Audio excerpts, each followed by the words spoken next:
प्रश्न, बाप बच्चों को कौन सी एक छोटी सी मेहनत देते हैं? बाप बच्चों को कौन सी एक छोटी सी मेहनत देते हैं? उत्तर, बाबा कहते बच्चे काम महाशत्रु है, इस पर विजय प्राप्त करो, यही तुम्हें थोड़ी सी मेहनत देता। दुनिया वालों के लिए ये मुसीबत है। बाबा कहता है थोड़ी सी मेहनत दो।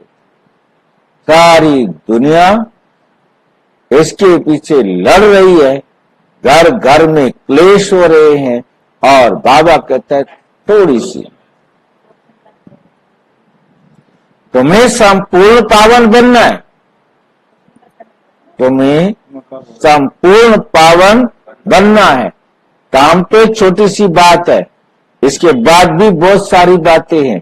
उन सब को केवल काम तो छोटी सी बात है, थोड़ी सी बात है, परंतु तुम सबको क्या बनना है? संपूर्ण पावन बनना है। पतित से पावन अर्थात पारस, पारस माना शुद्ध सोना, जिसमें जरा भी मिलावट ना हो, पारस बनना है। पारस बनने वाले पत्थर नहीं बन सकते। जो पारस बनने वाले होंगे पत्थर नहीं बन सकते। क्या मतलब है? वहां का मिस्त्री सोने की ईंटें लगाएगा तो पत्थर ये हो हमारे हिसाब से तो नहीं भाई। वहां सतयुग में ईंटें सोने की बना बना करके दीवारों में लगाएगा, चिपकाएगा, तो पत्थर ना हो गए। हमारे लिए पत्थर है, पत्थर लगा दो, सोना लगा दो, सोने की से लगाई जाए, जैसे भी लगाई जाए, गर्म करके चिपकाई जाए, वो हमारा मकसद नहीं है। वो वहां के मिस्त्री जानेंगे। मतलब वो सोने की पत्थर ही समझो ना। वो सोना क्या है? सोना कोई काम आता है क्या? हमारा मकसद पत्थर नहीं बन सकते। मेरे को लगा सोना दीवारें बनाएंगे तो पत्थर ही हो गए। बाकी आप क्या बताएंगे भाई? पारस पत्थर नहीं बन सकता। क्यों? पत्थर में और पारस में क्या फर्क है जी?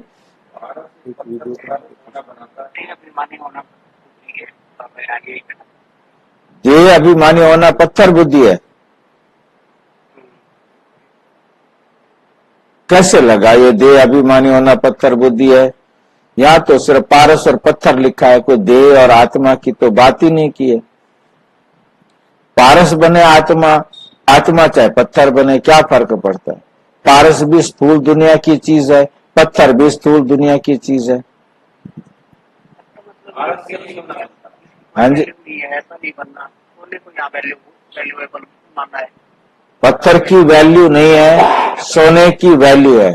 परंतु यहाँ हम इनके भावात्मक अर्थ को लेंगे, है नहीं? भावात्मक अर्थ ये है कि पत्थर जो है, जैसे कहते हैं शीशे के मकानों वाले दूसरों के मकान पर पत्थर नहीं मारते। जिनके मकान अपने शीशे के होते हैं वो पत्थर नहीं मारते। पत्थर माना दुख देने वाला, पत्थर बुद्धि माना दुख देने वाली बुद्धि, और पारस बुद्धि माना सतो प्रधान बुद्धि। मतलब ये इसका भावात्मक अर्थ लेंगे।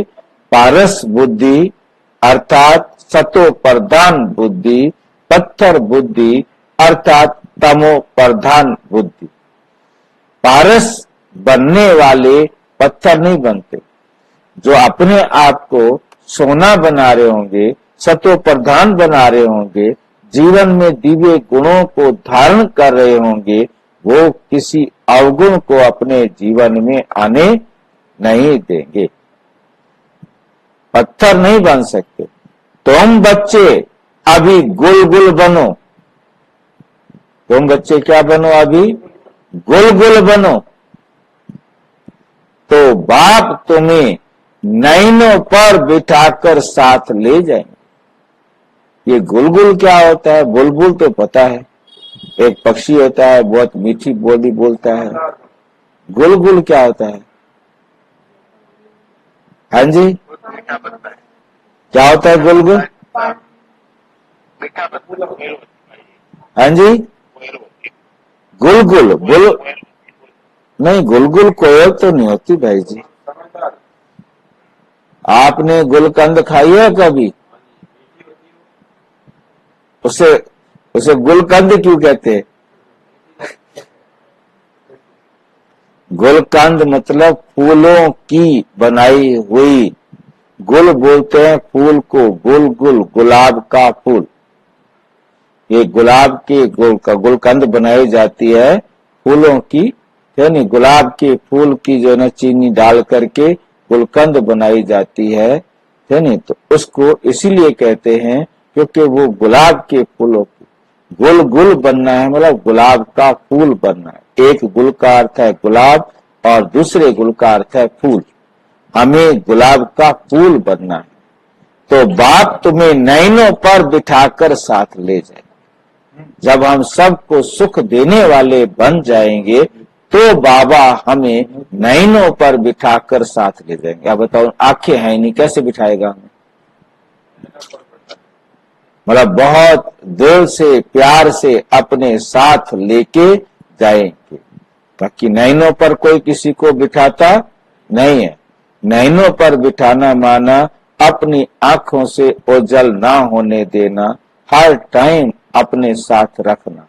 तो जो अच्छे बच्चे होंगे तो बाबा उनको अपने साथ साथी बनाकर ले जाएगा। नहीं तो कुछ बाराती बन के जाएंगे, कोई घराती बन के जाएंगे, कोई पीछे पीछे भी आते रहेंगे, है नहीं। परंतु ये भी सिर्फ स्थूल समझाने की बातें हैं, अंतर बताने के लिए। बाकी जाएंगे तो हम सारी आत्माएं एक सेकंड में एक साथ परम धाम। तो ये बातें सिर्फ जो दुनिया की बातें हैं, ये केवल बुद्धि को समझाने के लिए हैं। जो अभी बाबा की श्रीमत पर चलेगा, जितना अभी बाप के साथ का अनुभव करेगा, वो खुशी का अनुभव करेगा। बाप के साथ का अनुभव तो वही कर सकेगा ना जो जितना ज्यादा इस समय बाबा की श्रीमत पर चलेगा। अब जो बाबा की श्रीमत पर नहीं चलेगा, उसे अब क्या खुशी मिलेगी? उसे कोई खुशी नहीं मिल सकती, है नहीं। तो हमें बहुत अच्छी तरह से समझना है। बाकी कोई शिव बाबा हमें साथ ले जाएगा तो वहां जाकर के रख देगा, चाहे कोई। इसका माइक है रमेश्वरी, तुम्हारा माइक चल रहा है भाई। तो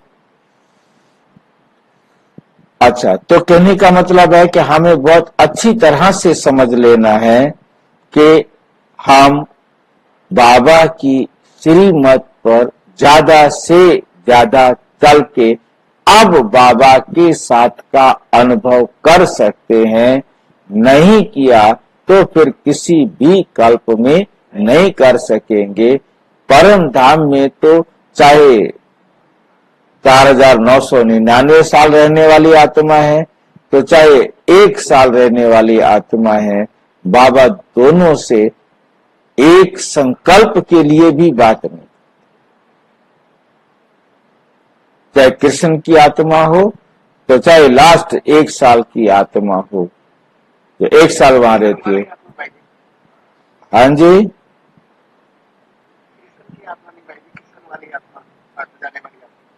हाँ, कृष्ण वाली आत्मा, कृष्ण का पाठ बजाने वाली आत्मा, मतलब वो जो 4999 साल वहां रहने वाली आत्मा है, उस आत्मा को भी वहां प्यार पुचकार कुछ नहीं कर। वहां तो सारी आत्माएं एक से, वो परम ऐसी अवस्था है जहां ना तो किसी आत्मा को किसी दूसरे के पास जाने की जरूरत है। जहां भी है, जिस भी अवस्था में है, जिस भी स्टेज में है, वहां वो एकदम शांत। कोई संकल्प, हिलने का भी संकल्प नहीं, पासा पलटने का भी संकल्प नहीं। थक गई हूँ 4999 साल रहते हुए, बस थक गई है तो जा नीचे, और कुछ।